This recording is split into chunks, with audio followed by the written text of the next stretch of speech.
How would you use a Rat King in your own campaign? What would it be like to play in a game as a Vortex Dragon? What attributes does a Pumpkin Leshy have again? On Random Encounters, we answer those questions and more. Each week, I, Nick, pull a random monster from a random manual. Matt and Brandon try to guess what it is based on flavor text, and then we all discuss. We have over 20 manuals to pull from, and over 5,000 monsters contained therein. We're in for a podcast that's sure to be, choose your own answer, A, scary, B, adorable, C, funny, D, intriguing, E, all of the above. So tune in every Monday for a new monster to play as, add to your campaign, or just be introduced to for the very first time. That's Random Encounters from the Feckless Gnomes Audio Network. Search your cast catcher of choice and you'll find us there. Subscribe so you don't miss a single monster.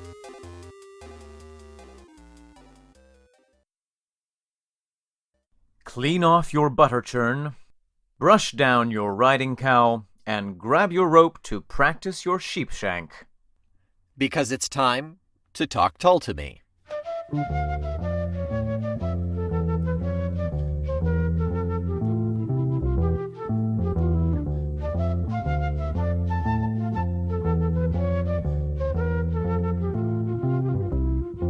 Good afternoon, good evening, good morning. Hello, everyone. And good night. We'll see you next week. Hello, everyone. I am Nick McGill. And I'm Omen Sade. And we are Feckless Gnomes. And together, Nick McGill and I are going to take you on a journey through the ages. We are time travelers with a very specific mission in mind. Here on Talk Tull to Me, Nick and I will give an in-depth analysis of every single song recorded on a Jethro Tull album from the years of 1968 to now. That's right. And we are wrapping up the end of the second album today. It is the end of Stand Up. Technically, we'll still be addressing the bonus tracks in the weeks to come. That's right, Nick. You and I grew up in a digital age where we had access to some of these bonus tracks. And so we are going to be reviewing those as well.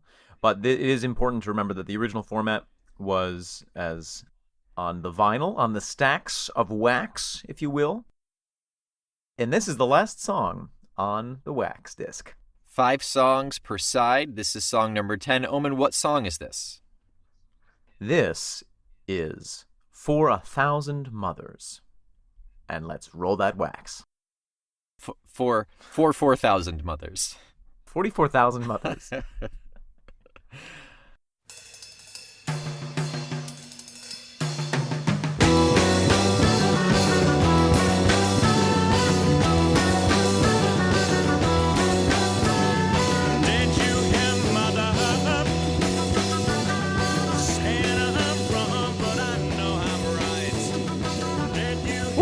Okay, what a zesty ditty this is.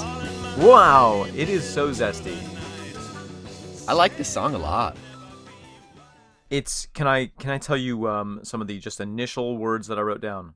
Yes, you did this to me the last 2 weeks. No sentences, just tell me words. What do you think? Go. Gritty, ragey, teenage, hormone, Angsty. Wait, how do you spell daddy issues? Forathoa. OU. Whew! Oh man, this is. Yeah. I've never paid a whole heck of a lot of attention to the lyrics until we did this project, and now, boy howdy, that's an eye opener on this song. So before we get too ahead of ourselves, let's contextualize. So right. The year is 1969. Ian Anderson is how old? 22? I think so, roughly. 23? Yeah, I think it was 21 for when they started. It's the tail end of 69 at this point. Right. So he still can't rent a car in today's world. Right. And he has experienced a rather, you could call it meteoric, perhaps, rise to public attention, come into a bit of money. Sure. through his hard work. Yeah, and that's the context from his end of things. Right. We can surmise, based on the content of these lyrics, that he didn't get a whole lot of support from his family? Question mark? So we have not actually talked a lot about Ian Anderson's early life on this podcast yet, but I think that we should.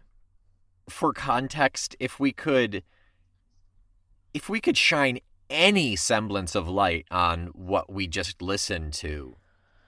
Yeah, well, I think that we can shine a little bit of light on the situation. And here are just some basic facts that even in their stark presentation, I think will give you a little bit of context. Sure, give them to me. Ian Anderson was the youngest of 3 brothers. Mm-hmm. Ian Anderson was born in Dunfermline, Fife, Scotland. And his father, James Anderson, ran the RSA Boiler Fluid Company in Dunfermline. Boiler Fluid Company? Now, I know that you're excited about that, Nick. I mean... And listen, I love boiler fluid as much as the next person. As much as the next Dunfermliner. You know, I wonder... What boiler fluid is? Well, I guess that's what's in a boiler. I guess it's not water. Right? Well, wait a minute. I guess there are different kinds of boilers. Well, ladies and gentlemen, please tune in to Talk Boiler Fluid to Me, the other podcast by the Feckless Moments Radio Network. Oh, boil my fluid. But I don't know what being the president of a boiler fluid company entails, but I doubt it has a lot to do with artistic expression. I think it sounds pretty traditional. And I wonder if Ian Anderson felt a little bit on the outside of the expected life choices that he grew up with. You know what I mean? Well, isn't that always the case with the third? Like the first one the first one inherits the farm, the second one goes into the military, and the third one becomes a minstrel, essentially, you know? Right. I mean, who really knows? I mean, again, like a lot of this is speculative. Right. But I do think that that's telling. And what to me a lot of this song is talking about is being told that you can't do something that you want to do. And, you know, saying that you're never going to achieve your dreams on the strange path that you're following. And I can just imagine when the president of the RSA Boiler Fluid Company heard that his son had moved to London to play the flute in a rock band, was just like, I mean, what do you make of that? That sounds crazy. Why aren't you following in my footsteps? Yeah, or doing something more traditional. I mean, it wasn't even just that he was going to play music. Yeah. It was that he was... I mean, if you've never heard a rock flute before, somebody being like, I'm going to play the flute in a rock band, it's like, that sounds crazy. Oh, yeah, it's bad enough that you're playing in a rock band, but you're playing the flute in a rock band? Right. Yeah. Now, also, though, it is interesting to note that apparently Ian Anderson listened to his father's record collection when he was a boy, which included a lot of jazz and big band stuff. So, interesting little tie-in there. Perhaps his father unwittingly sent him on the path towards flutedom. Sure. Just by being exposed to it. Right. Yeah. Yeah, I'm putting out a guess, and I'm trying to find the proof behind it. I'm guessing that the A is Anderson in RSA. Oh, could be. I wonder. Yeah. Now, not completely unrelated. I always forget. Ian Anderson has a fish farm. Or he did. I guess he doesn't anymore. He doesn't have the salmon fishery? No. What happened to it? They sold it in the 90s. Oh. Yeah. Really? because they made no money. They had 11 farms, a smokehouse, and 2 processing factories. At one point, they were employing 400 people. That's a lot of salmon. Yeah. And they didn't make any money when they sold it. They sold it for peanuts. Huh. Yeah. Crazy. I wonder if he regrets getting out of the salmon business. I feel like it's on the upswing. Now, of note, interesting here, Ian's oldest brother, Robin, ran the Scottish Ballet starting in 1973. Wow. So it's not as if his family was totally, bereft of any kind of arts engagement. Sure. Although being, the administrator of the ballet is not the same thing as being a balletist. Sure, right. He was a ballerino.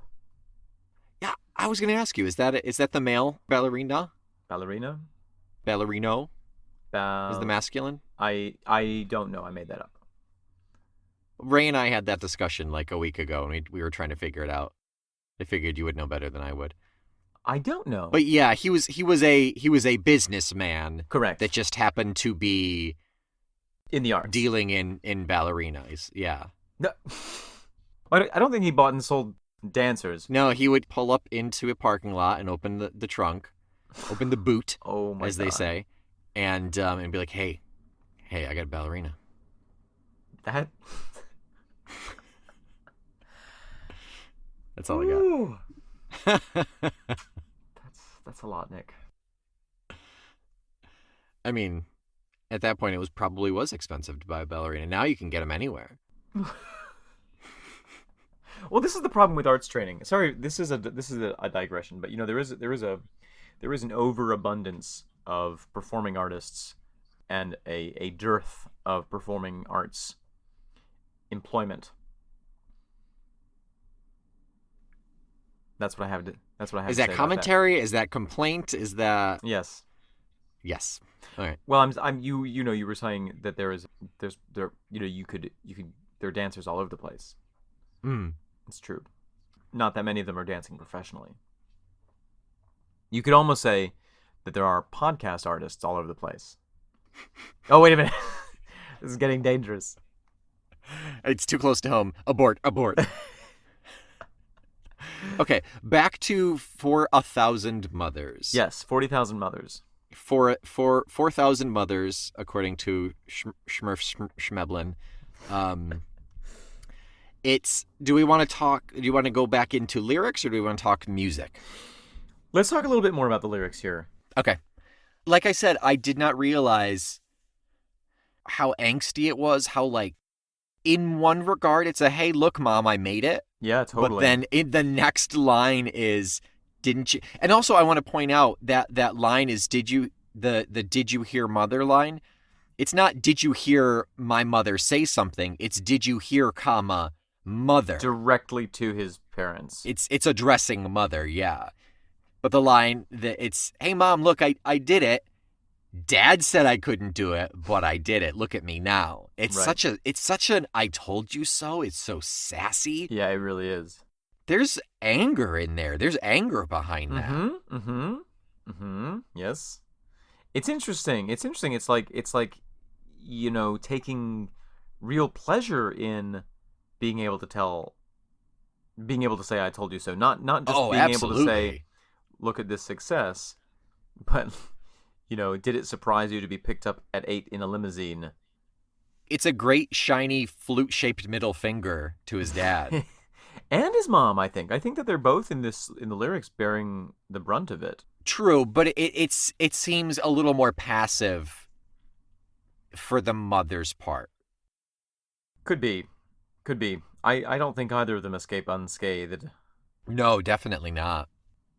In some instances, if we hadn't been looking up and really kind of taking apart all of his songs up until this point, yeah, I think you could get away with saying, oh, this is just a narrator. This is a part. This is a song. Right. That has no basis in the songwriter's life. But this, we've seen how personal he gets. He writes what he knows. Absolutely. Even if it's poetic, even if it's kind of buried in allegory and metaphor, he writes what he knows, and this is less this is not buried at all. This is on top of everything.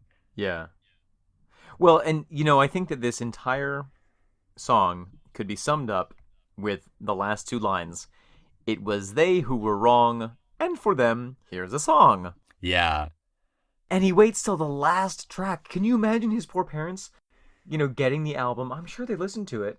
Oh, sure. And being like, oh, this song's great. Oh, this song's great. Oh, this song's great. Oh, this song's good. Yeah. Oh, let's flip it over. Oh, this is a nice one. This is a nice one. Last track. Boom. Yeah. In your face.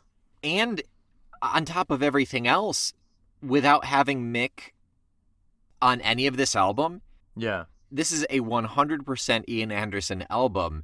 That's right. It is on his shoulders whether it succeeds or fails, and it does better than This Was did. Oh, yeah. Oh, yeah. So yeah, putting that right at the end, that cherry on top is... Ooh, what a bitter cherry. Oh, man. It is spiked with arsenic. This is calculated. This feels like such a calculated move. Yeah. But also, we're talking about how personal this is and how we feel that this is directly addressing his own parents. Mm-hmm. But then there's the title. Yeah. It's not Song for My Mother. Right. There's an attempt, I think, with the title to universalize it. And in a way, I do think that he's trying to perhaps speak for people who take a path that's different than what their parents expected of them. Absolutely. That's exactly what I was going to say. He wrote this song for everyone out there whose parents said, no, you shouldn't do that. Yeah. You should go to community college. Yeah. I get the impression that he was perhaps a difficult child. It's hard with what little knowledge we have. It's difficult to determine if there's a single person at fault. Certainly. Who knows what the heck Scotland in the 40s was like? I guess he was 21 in 69, so he was born in 48. He was born in 47. August 47. Yeah, okay. So the late 40s and early 50s in Scotland? Like, what the heck was that like? Who knows? Yeah. I mean, it's really just after the war. Yeah. It was a different world, really, from anything that we experienced. He said in an interview at one point that he got kicked out of his grammar school. Which has got to be hard to do. Well, the reason why they kicked him out is because he refused to submit to corporal punishment.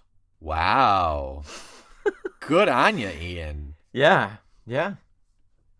So he was standing up to the man from when he was a kid. As a young pup, sure. Yeah. I'm going to kick you out of my school because you won't let me hit you. That's right. Bonkers. Right? Yeah, that's the way it was. Whew. Yeah. Does not play well with others, does not submit to corporeal punishment from others. Yep. A-, B- in getting his knuckles cracked with a ruler. C- in paddling.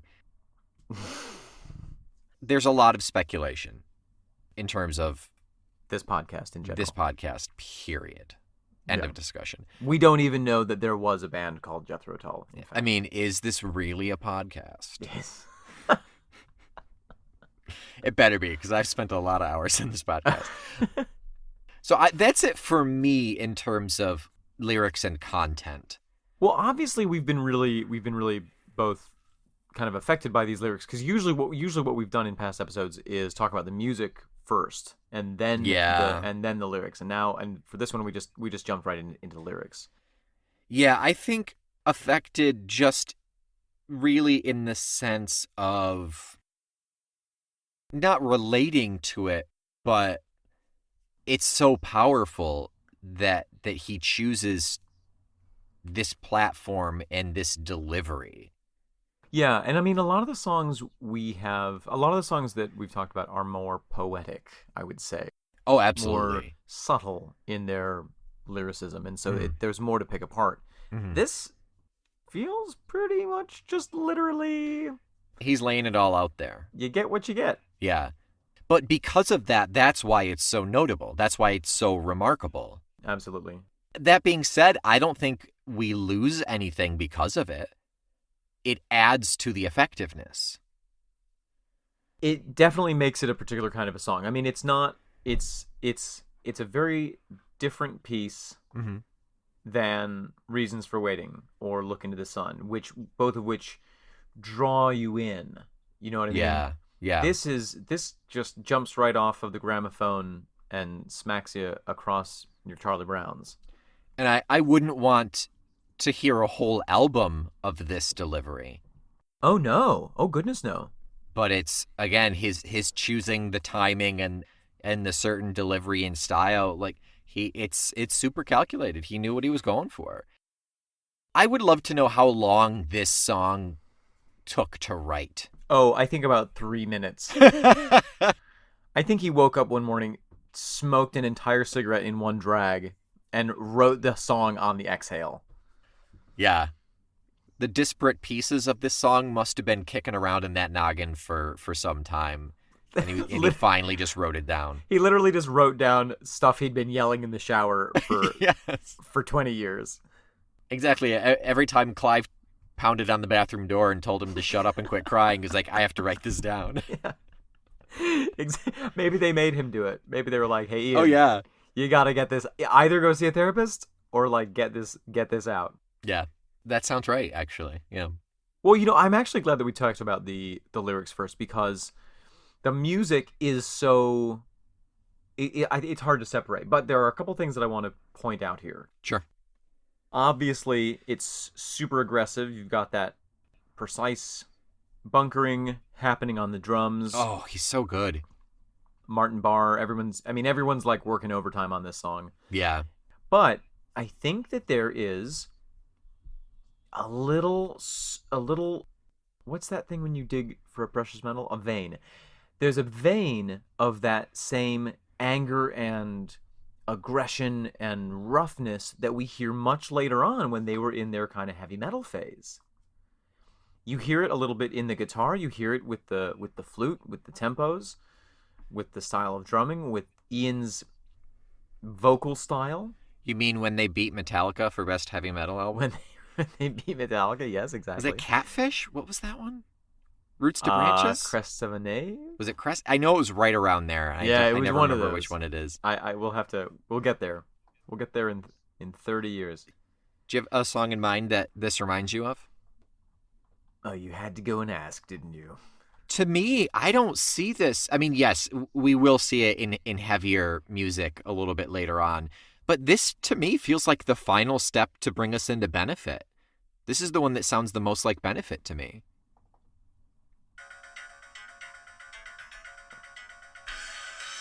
Now I'm listening to Steel Monkey. Squam bow. Okay, so it's not quite the same style, but I'm not saying that it's like the same, but there's some of that like aggressive power chord. Yeah. Martin was there, obviously, at that time. Right. I think that what we're seeing here is a seed being planted. It's a practice crop. We're not sure if we want to nurture this yet, but we're considering it. Nick, is a practice crop a real thing? Yeah. Yeah. In especially like smaller organic kind of independent farms, particularly if you have a CSA, you'll do like a small batch of something, to see if it works well with your soil and the other stuff you're growing, but also to see if people actually are interested in getting it. It's a test. It's a dry run. Interesting. Yeah. Huh. How dare you doubt me? Well, I mean, I wonder what this band's namesake, Jethro Tull, the 18th century agriculturalist, would say about that. I wonder if he would agree with your statement or not. He would say you can use this handy seed drill to plant it. I don't care what you plant as long as you use the seed drill. Only 7 easy payments of 12 farthings each. Wow, 12 farthings. He was... And someone please give me a home, for the love of God. I need some vitamin C badly. We would be remiss not to mention Glenn Cornick just plugging away in the back. Let's not be remiss in mentioning Glenn Cornick. Let's mention Glenn Cornick. There we go. In this one, his bass is super solid, and it stays in the front. Granted, it's only just that one kind of backbone like he's really good at, but it doesn't fade away like most of his stuff does. Like, even he has that anger going on, and it shows. It shows in every single one of the instruments. Yeah, it's true. It's true. They all went to see Mr. Freud beforehand, and he was like, "Tell me about your mothers." Yeah. And they were like, "We have to get to the studio now!"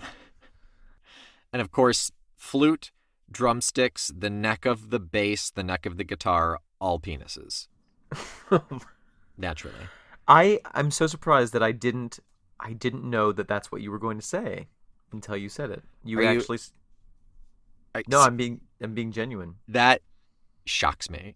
You snuck a penis joke in on me. Well, it was a Freud joke for what it's worth. Okay. Hey, maybe do you want to talk more about it? Sounds like you got a lot of anger there, Nick. Not to you. Shut up. Just the last thing to note for music for me is that little break at about, I think it was like 3:15, 3:17. The false ending? This is the second time we see it once. I don't remember which one it was in This Was. We see it once in This Was that you mentioned. You pointed it out the first time we heard it, but here it's more prominent, I think. It feels a bit stronger. Yeah, I agree. It's much more dramatic. Yes. Yeah, that's a good way to put it. Because invariably the song itself is much more dramatic. So feeling it end, it's kind of like you're letting out a breath, and then they pick it back up again. Well, and there's something really interesting there. Like, at the time, if the song did not pick up after that first ending, I don't think that I would respect it as much as a piece. But because it has that false ending, and then when they come back in, Ian Anderson has switched to a major key. It's brighter. It's a lot brighter, yeah. And there's just a moment of like a little joyful flute reverie. And and it lifts the entire piece, just providing that one little moment of contrast. Yeah. And makes me think that, and separates it for me than just an angsty teenage proto death metal song. Yeah. Yeah, and in terms of the whole album, it's a much better button to end on that brighter note, you know. Absolutely. And if we want to take it apart just a little bit more, that whole song was, "Look at me, I'm doing great. You said I was going to fail. Look at me, I'm doing great. Stop." And then I'm just going to play some bright little music for a minute. And then I'm done. I am actually happy. But look at me. Right. There's a lot to unpack in that song. But even if you didn't, it's still a rockin' song. It is. You know, this is not my favorite of the album. Right, yeah. This wouldn't be my choice to end the album, if it were up to me. What would you end it on? I think it makes a really good button for what it's worth. It's just so, you know, it's just so aggressive, and it to me, it almost sits at odds. I would end it with Reasons for Waiting. I would switch those two. Yeah. I think For a Thousand Mothers should open side 2. Yes, exactly. Honestly, just move that one to the front. Then Nothing Is Easy is also heavy. It can follow. And then you're eventually you're going back down. You're descending. But, you know, that's not Ian Anderson, is it? No, it's not. It's not. That's too easy, and that's too formulaic, I think. One of the things that has always drawn me to the music of Jethro Tull, and which originally got me interested in it, besides the flute, obviously, is that it's challenging music. Yeah. to listen to. It's not put it on in the background and ignore it. Music. Yeah, you lose a lot if you try to do that. And there are so many changes of tempo and key and instrumentation that it's a bit, I want to say, disquieting on a certain level. Sure. You know what I mean? That there's an element, there's a sense in which it provokes you. Yeah, it forces you to pay attention or turn it off.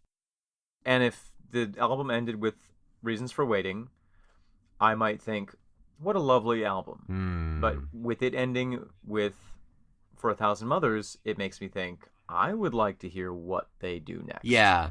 And also go back and listen, like, what did I miss? Did I just, did I fade out on something and I just missed something? Right. Yeah, that's a really good point. Now that I'm looking at this track listing, I think it's pretty solid. I think it's pretty solid, actually, thinking about the placement and things. The 1973 cassette version has the same track order, but on opposite sides. So side A is Nothing Is Easy, Fat Man, We Used to Know, Reasons for Waiting, For a Thousand Mothers. That seems peculiar. That is really strange.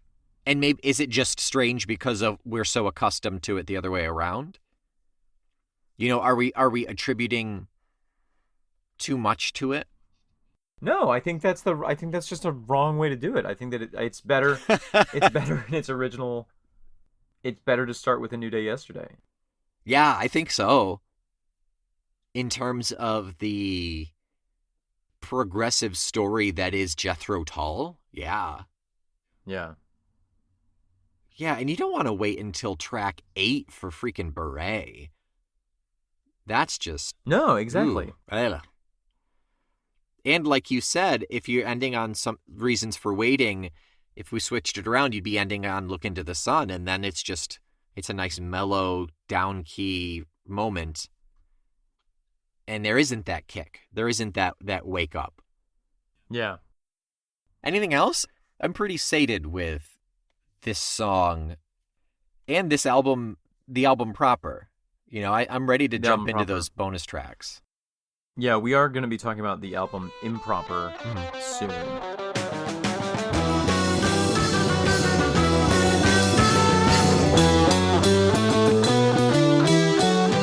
Today, on this very day, I listened to the live recording from their Isle of Wight spot, and maybe less than a minute in, as they're introducing, forget what the song was, but basically Ian was explaining how they have Martin Barr playing, but it's an old song. It's a song from the first album.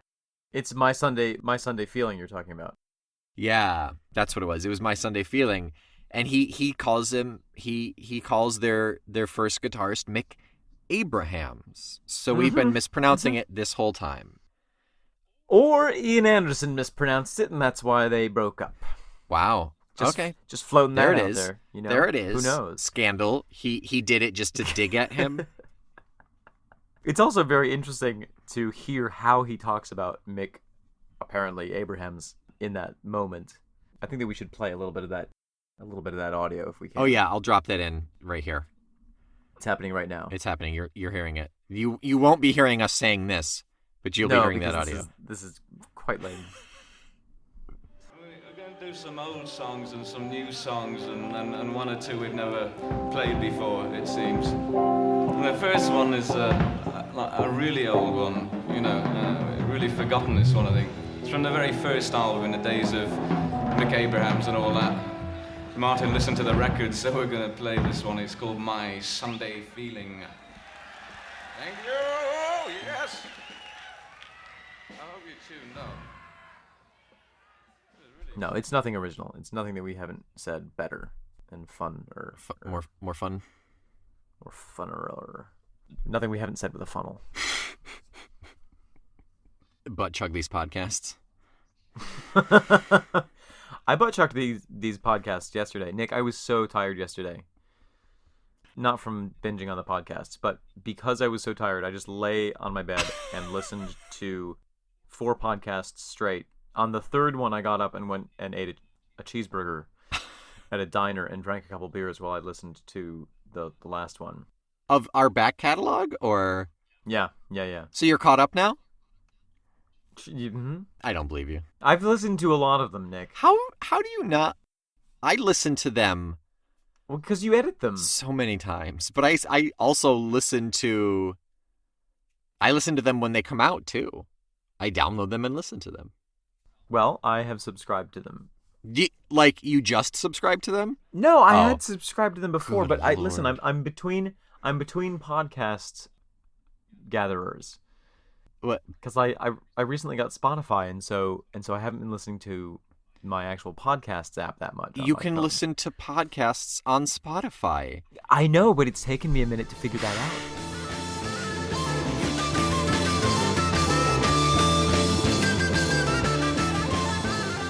Okay, I have a serious question for you. Yes, go ahead, please. Do you know any pirate jokes? What's a pirate's favorite letter? What? R. Wow. You asked if I knew any pirate jokes. You didn't ask for good pirate jokes. I'll tell you a pirate joke. What's a pirate's favorite subway line? R? You'd think so, but his heart belongs to the sea. I think I've heard that. I think I've told you that one before. I think it was just what's a pirate's favorite letter? R. You would think that, but his heart belongs to the sea. Yeah. Oof. Oof. Mm-hmm. I get it, yeah. So how dare you make a cringe sound at mine? Just I don't know. I was expecting something more complex. You did not ask for a complex joke. No, that's true. Hang on. Okay, I'm listening. Hang on. Are you looking up pirate I'm jokes looking right at now? I've had the punchline to this joke in my head for years, thanks to our mutual acquaintance Kelly Stallard, and could not remember the setup for it. Is this a radio appropriate punchline? I mean, if you have kids listening, they might be confused or they might be confused as to what Jethro Tull is. Yeah, there you go. So at this point, over half an hour into the podcast, there are no children listening. We have lulled them to sleep. If you, like many of our listeners, use this podcast exclusively to put your children to sleep, you're welcome. We agree with your parenting style. A pirate walks into a bar with a steering wheel sticking out of the front of his pants. Oh, yeah, I know this one. Yeah, tell it. The bartender looks at him and says, "Hey, you know you have a steering wheel sticking out of your pants, right?" And the pirate looks at him and says, "Arr, it's driving me nuts." Yeah. You know my favorite thing about pirate jokes? Is this a joke? No. Oh, okay. Being able to manipulate the language of the me. It's using the accent. Yeah, exactly. The fun pirate accent. That's like 90% of the reason you tell pirate jokes. Yeah. Or I do. Being able to deliver with using that accent, basically. Exactly. Yeah.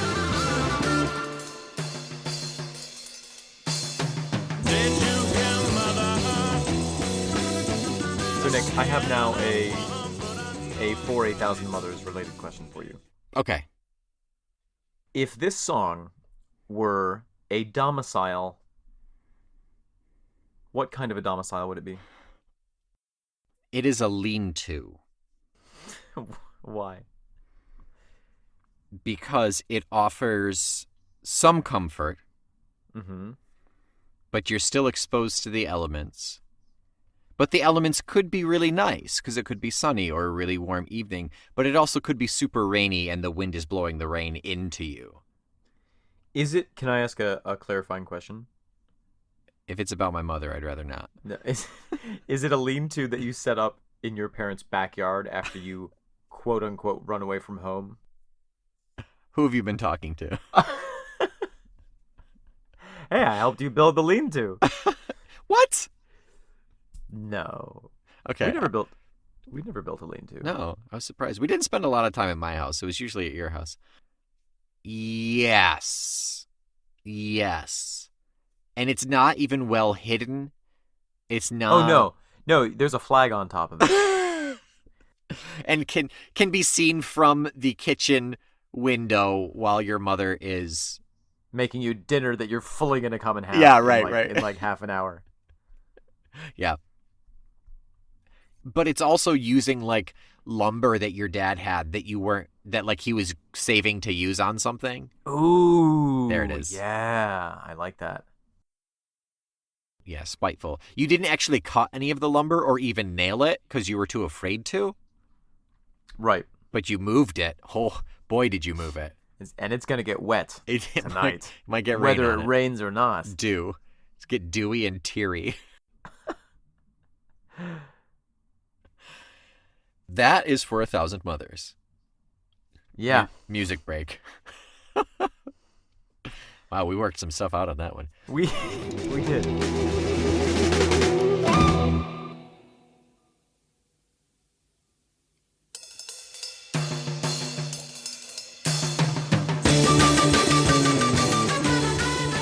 Okay, so as we mentioned, that is the end of this album. We're moving on to our bonus tracks. Omen, what do we have for next week for our first bonus track? Oh my gosh. Nick, I'm very excited about this. We get to talk, Tull, about living in the past. Why are you excited about it? I'm not saying you shouldn't be. Well, it's such an iconic song. Yeah. Hold on one second while I do some quick research. No, don't give anything away yet. They got to come back. But yeah, there's some really cool stuff about it. It's a song that I really like. It's a delight, and I think you're going to enjoy it. Yeah, so come on back next week. After you listen to this podcast, don't live in the past anymore. No. Live in the future. That's for next week. Oh, I'm sorry.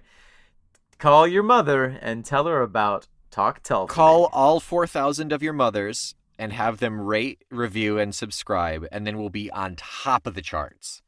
Yes. That'd be great if you could do that. That'd be amazing. In the meantime, wait for us next week, and if you could bring some Pirates booty for Omen, that would be great. Yeah, I would love that. Rook really likes Pirates booty. Isn't he a bit young to be expressing himself in that regard? Do not put age on my child. How dare you? I'm Nick McGill. I'm Omen Sade. We are Feckless Momes. And this is Talk Tull to Me.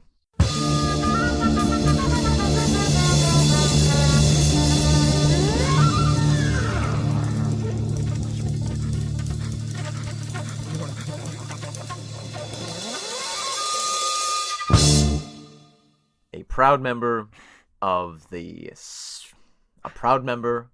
Feckless Momes audio network. I like it.